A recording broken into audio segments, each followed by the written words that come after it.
dhacdo xanuun badan oo aad looga naxay ayaa xalay ka dhacday Puntland. Diyaarad Imaaraadku leeyahay oo taageerta Puntland kana taageerta hawlgalka iyo dagaalka Daesh ayaa waxay damacday inay Daesh duqeyso. Kadibna waxay ku khaldantay dad shacab ah oo ay dhaawac iyo dhimasho ka dhigtay. Dhacdada xanuunka badan meesha ay ka dhacday dadka la duqeeyay ee dhintay dhaawacuna yahay qoyskaas waxay ahaayeen inta dhimatay iyo inta dhaawaca iyo sida u dhacday iyo sida looga hadlay ayaan barnaamijka ku soo koobi doonaa iyo sidoo kale waxyaabaha Imaaraadka ugu wacan mar walba in duqeymihiisu ay noqdaan kuwa dadka shacabka ah lagu beegsanayo iyo eedeymaha culus ee dawladda Imaaraadka Carabta loo soo jeedinayo. muuqaalkan la gare channelkana subscribe saar kuna soo dhawaada warbixinteena.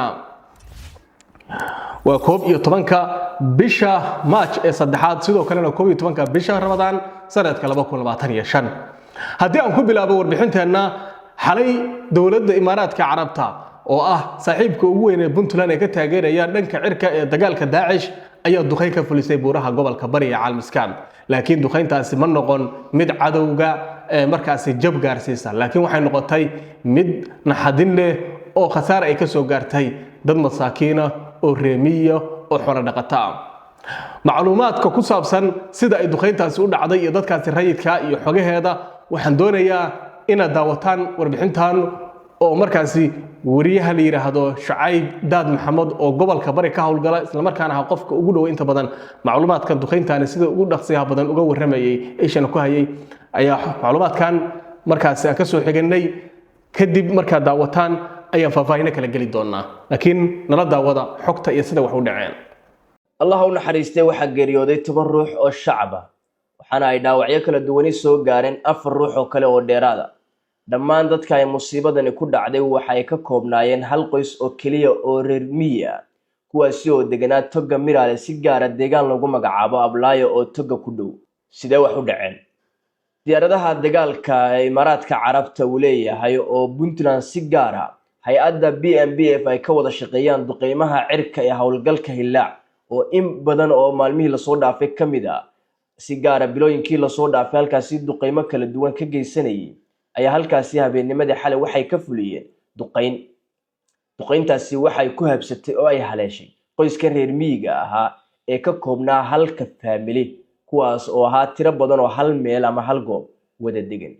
markii la afuray kadib qoysku waxay la kulmeen dhacdada naxdinta badan waxaana goobta ay dhacdadani ka dhacday ay tahay deegaanka Ablaayo ee Toga Miraale. sidaan warbixinta ku sheegay waa goob aan lahayn adeeg isgaarsiineed ama khadka telefoonka sida kaliya ee lagu heli karo khad isgaarsiineedna waa in loo baxo goobo taaga. waxaana xogtan soo gudbiyay mid kamid ah dhalinyarada qoyska oo dhaawac ahaa. dawladda Puntland duqeyntu marka ay dhacday waxay sheegtay inay duqeynta ku fulisay oo ay la beegsatay xubno ka tirsan kooxda Daesh oo tiro badan oo kooxda kamidana ay leysay, balse xubnaha ay dawladdu sheegaysay ay Daeshta ku sheegtay waxay noqdeen dadkan shacabka ah ee ahaa qoyska halka qoys ee reer miyiga oo 10 kamid ah qoysku ay wada geeriyoodeen 4 kalena ay soo gaareen dhaawacyadu. gurmadka goobta si loo gaaro way adag tahay. xalay xilli dambe ayayna dadka shacabka ay sabaabuleen oo halkaasi waxay u aadeen gurmad, inkastoo ilaa hadda aan goob sax ah oo lagu daaweyn karo dhaawacyada aan la keenin maadaama goobtu ay tahay meel aanu gaadiidku si sahlan ku tagi karin. waa markii labaad oo Imaaraadka Carabta oo Puntland si gaar ah hay'adda BMBF ay ka wada shaqeeyaan arrimaha duqeymaha oo beegsanayo qoys reer miya.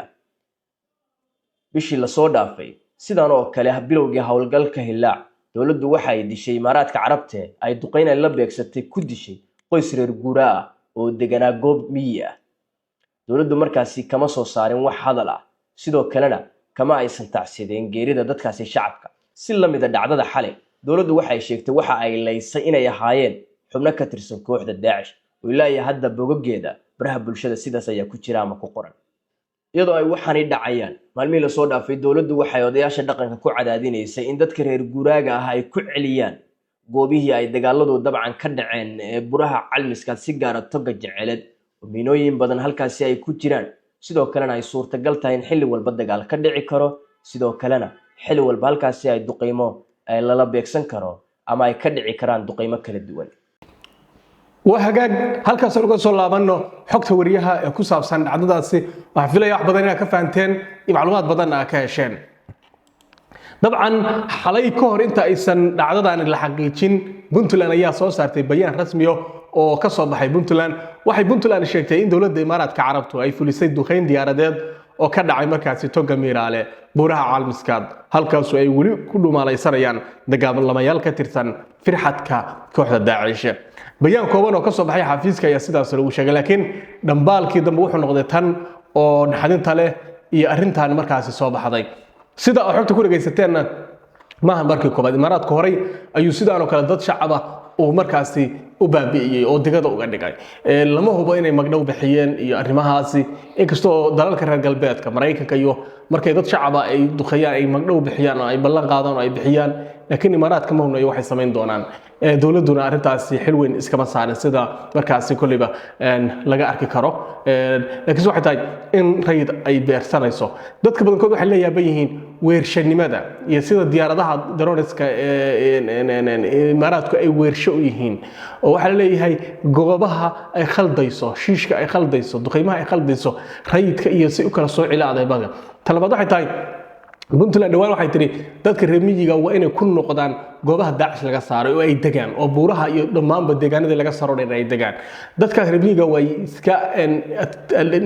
intaas way aad uga adeegayeen laakiin dawladdu khasab baan moodinay ka dhigayso ay leedahay waa in khasab loo degaan dhulkaasi dadka badankood waxay isweydiinayaan kafaala qaadaya amnigooda duqeymahan iyo ciidamada iyo Daesh ay maxaa u kala saaraya maadaama kooxda Daesh ay bilowday inay gurgurto oo firxad ay bilowdo dhulka ay deganto meelihii hore looga qabsaday gadaal ugu la isaas sameynayso marka waa arrimo kulay aad loogu dhaliilaya dawladda oo la leeyahay dawladda sida laga ramin sidaas ayaa laga rabay sida laga ramin waxa muhiimka waxay in ay ayadu ay noqoto cid jaangoynaysa inay eegto dadka rimiga meesha degan yihiin goobta la duqeynaya ay tahay meel xog fiican oo fadhida laga helo goobo si fiican loo kala baarkeeyo remigana waxa la leeyahay dadka xoolo dhaqatada waa inay ka guuraan baa in la lahaa dhulkaasi oo ay ka cararaan oo ay markaasi ka tagaan meelaha dhibto ay ka dhici karto oo markaasi halista oo duqeymaha lagu beegsan karo arintaas oo iyadana si weyn looga naxay oo iyadana dadka lagu la talinayo laakiin waxay tahay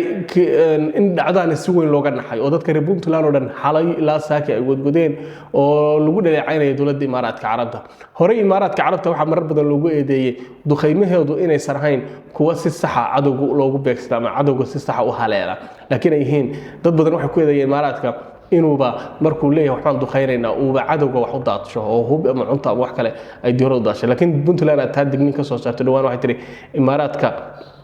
waxay wax ka sheegay annaga ay noota oo ka dhigay in maxkamad saari doonaan oo ay markaasi tilaabo ka qaadi doonaan cid walba oo Imaaraadka wax ka sheegta ama Imaaraadka dhaleecaysa ama Imaaraadka marka